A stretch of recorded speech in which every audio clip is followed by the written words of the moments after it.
Hey friends, Pastor Andrew here, and I'm here to give our midweek message in our series, Life with Luke. As many of you know, Westminster Church is traveling through the Gospel of Luke together, just studying the journey of Jesus' life and all that that means for us.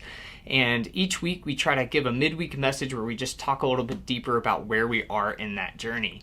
So let's pause for a moment and just think about where we are in the Gospel of Luke. We've seen a lot so far. We're actually arriving at a turning point now that's going to focus on something a little bit different.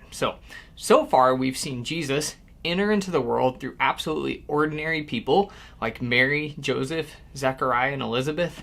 And God took those ordinary people and did something extraordinary in bringing Christ into the world. So we saw Jesus enter the world through really ordinary means, but in absolute power. Then, as Jesus grew up a little bit, he started building his own life on a firm foundation upon who God is, and we studied for a while the firm foundations that Jesus laid for himself and therefore for us. And then people started following Jesus as he grew into this extraordinary man, and through his extraordinary power, people started gathering around him and following him. As they did, Jesus asked them to drop everything. So we had a series for a while that was focused on dropping it, just letting go of the things that might hinder us from following Jesus.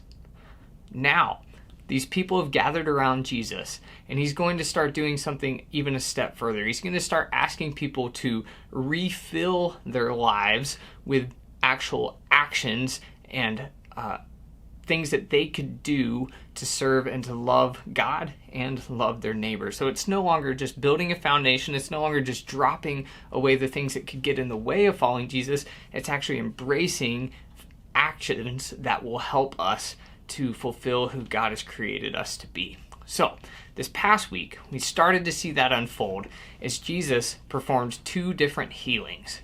First, a centurion man, a well-to-do man, a rich man, a powerful man, someone in charge of 100 people, called on Jesus' compassion to come and to heal a servant of his that needed healing. And second, Jesus runs into a widow at the city gate of Nain, and he sees this widow who had just lost her only son, leaving her completely alone. And he took compassion on her, and he decided to heal her son, to bring him back to life, to give her back this person in her life that could help her through the tragedies she had already experienced as a widow. So Jesus, in both circumstances, shows great compassion to heal people in these narratives. And neither the centurion or the widow necessarily deserved it or did anything in their life, whether they were already powerful or whether they were powerless, whether they felt like they had control of their circumstances or whether they felt like they were lacking control in their circumstances. Neither one had done anything to earn or deserve this. The key thing that combines these two stories is that Jesus' compassion preceded both narratives, and through that compassion, he healed people in their lives, providing them some of the things that they needed most. And so Jesus, as he performs these healings, and he does this for these people, how did they respond? Well, they responded, it says in Luke 7, that people around began to just worship Jesus. So as we drop the things of our past and we come to fully understand who Jesus is and the compassion that he has for the world, the first action that we're going to see Jesus call us to is simply what we know as Christians to be worship, to praise God, to give him everything that we are. That's good news for the church.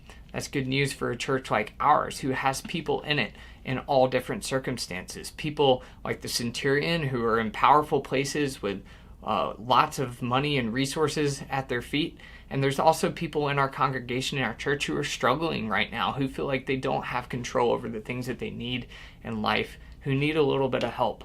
I'm proud to be part of a church that has both of those extremes, and we need both of those extremes in our congregation. People to love and serve one another, to offer whatever they have, wherever they are in life, back to God, to receive Jesus' compassion and to respond to it with the worship of our very lives. So church, no matter where you are today, whether you are in a situation feeling like you are in control or whether you are losing control, the message rings true for you, just like it did for the centurion and for the widow.